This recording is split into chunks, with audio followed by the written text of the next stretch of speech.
I don't know how many. Like, this is just a funny discussion that I like to have, though. I don't know how many of y'all actually are in tune with comics in general. Well, comics in general, but like, um, I'm like, I'm about to do a thing on Lazarus, this really good graphic novel series done by like Greg Rucka, and Greg Rucka like is a good writer.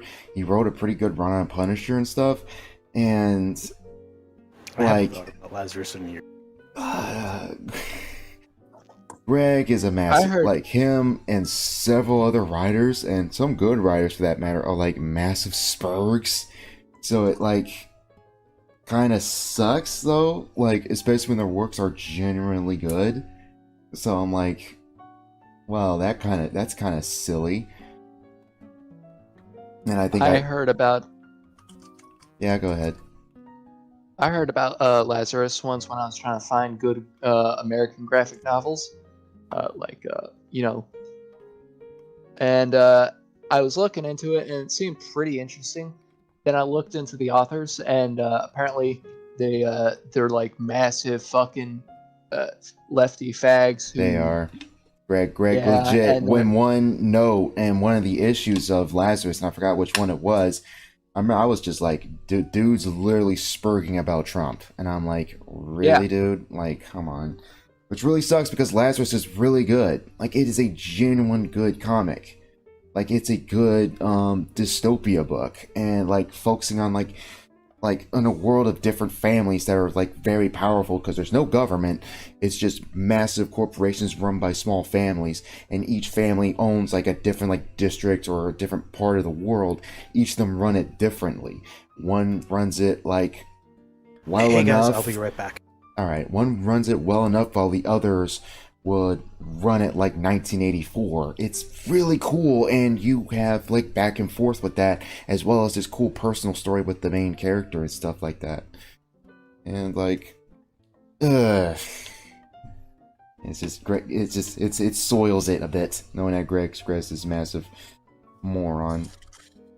Yeah, that's what stopped me from actually buying a copy because I'm just so sick of modern writers just inserting their politics into a setting because they're ass mad. That's kind of what led to the end of The Yeah, Walking Dead in the yeah, comics being so garbage because instead of it being this continuation of the story of this man trying to survive the apocalypse, it became about the community, which is all hierarchical and a very blatant allegory for a man's poor understanding of capitalism. And then there was also the character of Princess that was found in Philadelphia, this like minority who's like loudmouth and loves talking and also random and talks about white privilege and all that shit. It was just so fucking exhausting. With Lazarus, I wouldn't say the comic. I mean, the politics are injected into it. It's just in a note, like like in an individual issue where they'll have like the author's note and stuff like that. Like that's when he was talking about it. But like, I get what you mean. Um, and funny enough, I guess I kind of can circle back to Saga in a way. Like that also did that with the Abortion Town arc, where that entire volume really was completely pointless. The only parts of it are with like the only parts of it that are worth anything are with the Will, Gwendolyn, and that's about it. That could have easily been like if things were different and that the volume was different, all you could have done was just a time jump. The family's doing one thing, and then you can have the same story happen with those other characters. Like that entire arc is literally Alana trying to get her stillborn out of her, and like the entire thing is literally just this debate with abortion and stuff like that, which is so silly, especially since like it's weird seeing those characters actually saying stuff like that. And like there's been like you saw cars, you saw houses in Saga, but it was all like it never felt like it was like preaching at all. Like it felt like it was being like genuine. I said like I think because and it made sense in terms of the world, like where like Brian was legit showing you, hey, there's a like was it like there is a legit like first page of like a veteran affairs center, and like a dude who's an obvious like war vet like just pushing like a cart, like a homeless dude pushing a cart. Like that's enough. Like like the like Brian knew how to write like interwoven like politics into a story, but it was done well enough before that point, and then it just like I said, there's more issues with it, but that's just an example, like if anything. And then it became more egregious with more recent issues, like I said earlier. But like that's just one of few examples. Tom King is also a bit of another example as well, with the Batman and Catwoman thing that actually happened. Like this was a few years ago, I think, where Bruce proposed to Selina and she ended up leaving him on the altar, and then that became a mess in on itself. And also you said, like, yeah, I'm so burned out by this, but yeah, that's just like, and I even went gone to the point of like writers even injecting their own stuff egregiously to the point where it legit screwed the medium, though. But like this is the thing been going on since 2013, 2014, basically for the last like 10 or so years.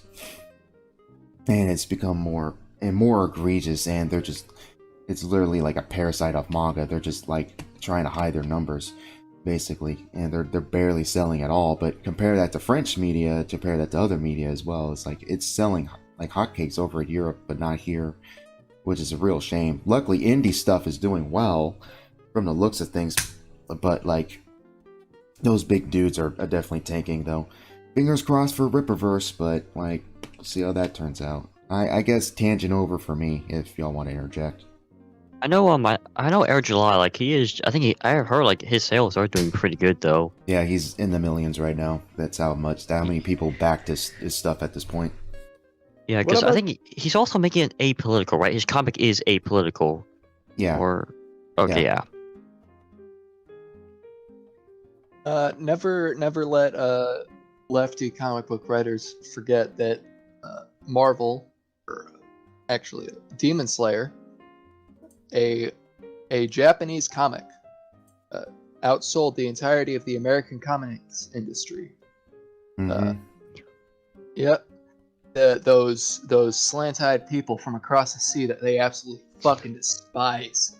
They hate them, and they outsold them with one series. Yeah. And not just, Yep. and we're not talking even about even the bigger ones like One Piece. One the Piece is Dragon not Ball. that big, No, it sells pretty big. Yeah. but One Piece is not the world's longest running anime. I think that's Hajime no Ippo or something like that, isn't it? Or is it Detective Conan? Detective Conan's longer. As if I remember, Detective Conan has about 15 and 6 movies. Right. And guys, let's be honest. Vegeta has kicked Goku's ass more than Goku has kicked Vegeta's. So far, the fight between Goku and Vegeta is Vegeta 3, Goku 0. I mean, if you put it like that, possibly. I'm still speaking of Dragon Ball. I still want to see Budokai. I still want to see Budokai 4. Like, it's finally gonna come out. It's been 15 years. That's a mainstream, and we need fucking genies for that shit. Budokai Tenchi 3, greatest 1 hour. Yeah, I mean, not in the department of the story, because then in the second you literally had, you literally had the better story, but in the third it's more fun.